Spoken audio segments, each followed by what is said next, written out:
আজকের আলোচনায় থাকছে পবিত্র জমজম কূপ সৃষ্টির ইতিহাস সম্পর্কে এবং জমজম পানি পান করার উপকারিতা সম্পর্কে, তাই ভিডিওটি সম্পূর্ণ দেখবেন। জমজম কূপ সৌদি আরবের মক্কায় মসজিদ আল হারামের অভ্যন্তরে অবস্থিত। পবিত্রতম স্থান কাবা থেকে 20 মিটার পূর্বে। বিশ্বে আল্লাহ রাব্বুল আলামিনের যত বিস্ময়কর নিদর্শন রয়েছে, জমজম কূপ তাদের মধ্যে অন্যতম। প্রায় 4000 বছরেরও পূর্বে এই কূপটির আত্মপ্রকাশ ঘটে। পবিত্র জমজম কূপের পানি সকল পানির চেয়ে উত্তম এবং পবিত্র। হজরত ইব্রাহিম আলাইহিওয়াসাল্লাম মহান আল্লাহ পাকের নির্দেশে তার স্ত্রী হাজেরা আলাইহিওয়াসাল্লাম এবং ছেলে হজরত ইসমাইল আলাইহিওয়াসাল্লামকে মক্কার কাবা ঘরের কাছে দিয়ে যান। তখন মক্কা অনাবাদী মরুভূমি ছিল, সেখানে কোনো মানুষ ছিল না, এমনকি পানির ব্যবস্থাও ছিল না। আল্লাহর নির্দেশ মোতাবেক তাদের কিছু খেজুর ও পানি দিয়ে সাফা ও মারওয়া পাহাড়ের মাঝে রেখে চলে যান হজরত ইব্রাহিম আলাইহিওয়াসাল্লাম। তবে কয়েকদিনের মধ্যে তাদের এই খাবার শেষ হয়ে যায়।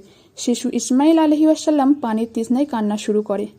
এমত অবস্থায় তৃষ্ণাকাতর মা পানির খোঁজে সাফা ও মারওয়া পাহাড়ে দ্রুত বেগে দৌড়াতে লাগলেন। পরপর 7 বার দৌড়ানোর পরও কোনো পানি না পেয়ে মহান আল্লাহর কাছে সাহায্য চান।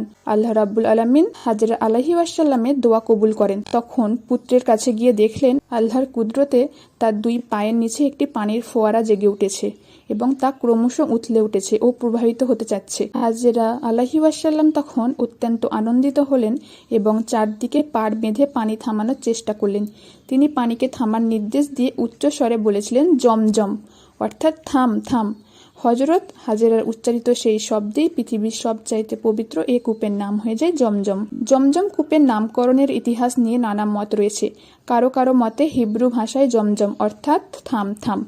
মা হাজেরা আলাইহিওয়াসাল্লাম পানির প্রবাহ রোধ করার জন্য বাঁধ নির্মাণের সময় বলেছিলেন, জমজম, থাম থাম। আল্লাহর ইচ্ছায় তা নির্দিষ্ট স্থানে থেমে গেল। আরব্য ঐতিহাসিকদের মতে জমজম অর্থ অধিক হওয়া। এখানে পানির আধিক্যের কারণেই এর নামকরণ হয়েছে জমজম। জাপানের বিখ্যাত গবেষক মাসরু এমাটো জমজমের পানি নিয়ে গবেষণা করেছেন। তার মতে সাধারণ পানির 1000 ফোঁটার সঙ্গে যদি জমজমের পানির 1 ফোঁটা মেশানো হয়, তাহলে সেই মিশ্রণও জমজমের পানির মতো বিশুদ্ধ হয়। জমজমের পানির মতো বিশুদ্ধ পানি পৃথিবীর অন্য কোথাও পাওয়া যাবে না। জমজমের পানি সর্বোত্তম পানি। হজরত ইবনে আব্বাস রাদিয়াল্লাহু থেকে বর্ণিত, রাসূল সাল্লাল্লাহু আলাইহি ওয়াসাল্লাম বলেন, জমিনের বুকে জমজমের পানি সর্বোত্তম পানি। জমজমের পানি বরকতময়। হজরত আবু যর গিফারি রাদিয়াল্লাহু বলেন, রাসূল সাল্লাল্লাহু আলাইহি ওয়াসাল্লাম বলেছেন, নিশ্চয়ই তা বরকতময়। জমজমের পানিতে আছে খাদ্যের উপাদান।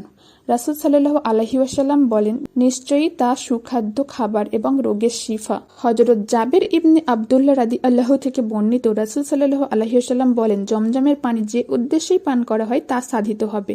জমজম থেকে পানি পানকারী ব্যক্তির জন্য সুন্নত হলো পুরোপুরিভাবে পরিতৃপ্ত হয়ে পান করা।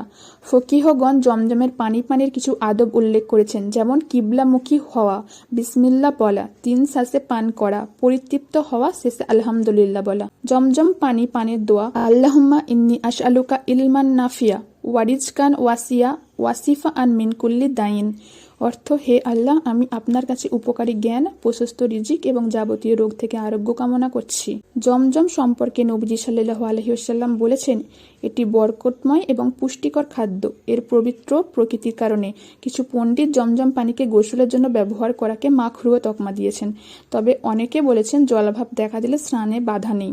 জমজম কূপের গভীরতা প্রায় 30 মিটার 98 ফুট। এর একটি নির্মিত অংশ রয়েছে যা গভীরতা আনুমানিক 12.80 মিটার এবং অন্য অংশটি 17.20 মিটার দূরত্বে পাহাড়ের পাথরে খনন করা হয়েছে।